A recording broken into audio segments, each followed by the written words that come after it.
My alternative view is about a certain person. I actually don't like saying his name, but he just do too much that I just had to bring him up. It's Mr. Jason Witlock. Okay. Kind of found out he's single. He said that being married will ruin his career.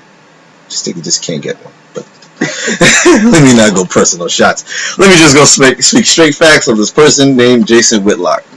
The reason I'm bringing him up is because he's yet again mentioned that the protests that the NFL players are doing is stupid and idiotic. That they should use a different platform to protest the injustice in America. Now, if my platform, which is my profession, is the biggest platform there is, why would I use that to showcase a protest? Because, like, where else can I be heard and seen respectfully in a situation? You're not going to see me in CNN as an NFL player. You're not going to see an NFL player in the Mike and Mike radio show or any other radio show stations or a TV show station where you're going to be like, hey, such player is going on this radio station. I must hear what he has to say. That's very rare. Unless you're LeBron James. Unless you're LeBron. And that's still very rare. It's like, how many people are really going to tune in and say, what do they have to say? So, when you're on a platform as the NFL and it's a live footage and people can see you straight up, why not take that opportunity to silently show your protest? But with that, when finding the numerous things of Jason Witlock, I had to do a little research to find out where he came from. Find out he was an offensive lineman in high school. He was offensive lineman for former quarterback Jeff George, who was a big time quarterback in the 90s. Big time quarterback in the 90s. Maybe he helped his career, right? he transferred over to Ball State where he played offensive lineman for 2 years and went into journalism. Maybe that was his first choice. Then start to look into him more. Start to see that his controversies wasn't just recent. It wasn't just recent outspurts. This has been years in the making. I'm not sure if it's years of hate, of years of distress. I don't know what it is, or he just loves the controversy. He used to write for Part of the Interruptions. He used to write for a lot of ESPN stuff. The Jimbo and Burning. Oh, Jim Rome's Burning. Yes. They used to throw a lot of shots. Yes. A lot of his jobs, his previous employers seem to have fired him. Not really that he's left. He's left a few, but he's gotten fired a lot for his criticism. One being against a journalist named Robert Scoop Jackson. Oh, Scoop! Yes. 15 years of NBA hip-hop. I know you know what I'm talking about. Scoop Jackson? Yes.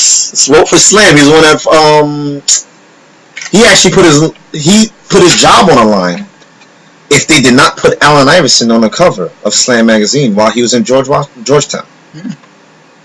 But now I'm glad that you're very familiar with Scoop Jackson, so I won't have to go into the basis of it. I don't know if I have to go more into the basis anyway. But he once said that he would like to be referred to as Ralph Wiley, the author who wrote By Any Means Necessary, the Malcolm X books and stuff like that. He said he would like to be compared to him as far as in that instance.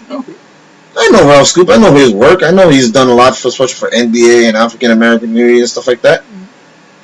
It's fair that if you say you would like to be like that, he says, I hope not to disrespect him in that sense. This is what Jason Witlock had to say about that. His reference. He is a bojangler, a clown, and a ghetto, and he ghetto pursuing the insult, and he's ghetto in that instance, and an insult to black intelligence. Wow. Sure enough, Witlock was fired from ESPN after those comments. Referring that it was too much, obviously. But he doesn't stop there. Even when Jeremy Lin had his breakout games with the New York Knicks. I think it was a game in February 10, 2012, when Jeremy Lin went for 38 points. And I quote, he says, Jason Witlock that is, says, "Some lucky lady in NYC is going to feel a couple inches of pain tonight." Referring, pretty much stating that Jeremy Lin being Asian, little Peckerwood, couple of inches of pain, meaning that he's going to get crazy on a female tonight and only going to feel a couple of inches of pain. Why? The guy had a great game. You had nothing negative. Like, only thing negative you could have said was just to talk about the man's manhood. Like, did you have to go that far? Sure enough was fired from that from that reporting. And his greatest, well, he did have an accomplishment. He did win an award for journalism. He won $10,000 for something like that. He was one of the first winners. See, I gave you some rep there. Man, he keeps getting jobs. So he keeps getting jobs. He must be good with his writing. He actually had a 5,000 word article about the American jail incarceration and the drug policies. Yeah, you hear that? He sounds nice. But this is what Playbook magazine called them for that book. They called them the Black KKK. So I wonder what that book is about. Wow. Yo, it's just, now with all these being said, why does he, like you just perfectly said, how does he keep getting jobs? Who's keep hiring him? You know what I'm just saying? To me, that just believes that. Sounds like he knows how to network well. Very much so. And he knows who to attack very well. I mean, he had an ongoing beef with Serena. Of course. It's about her father, saying that she was too brolic and she shows too much booty.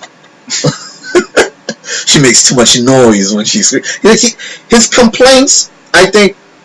Again, I don't want to really like to go into the race, but I'm just trying to what it looks like to me. It looks like, hey, this is an African American. Even when you read about them, they say this is an African American talking about another African American. They make sure to make it clear that it's an African American speaking of the African American. I think he's almost there. Is that what some of the other analysts would like to say? We don't have to. They can't say. Okay. So they keep him around because, like, hey, fill that role, B. Fill that role, B. do what we can't do because your complexion allows you. And this is the reason why he must be staying around ESPN so much. The reason why he's around, he's still with Fox Sports News 1. He's still doing this. He's still bringing up these outlandish remarks and disgusting traits. Like it's just, come on. You no longer even criticize the game no more. You legit go after character and the person. So how are you speaking sports? You should just master work for TMZ. Dum. And that's my alternative view. That was excellent. Excellent pointing out. Excellent job doing the research there. I think everybody has their own position in society, and they enthuse the next generation. And I think Witlock is having his impact in his own creative way. Yeah, he does make you do research. I'll tell you that. He makes you really look at other things and you start seeing it. He really does make you do research. I give him credit for that.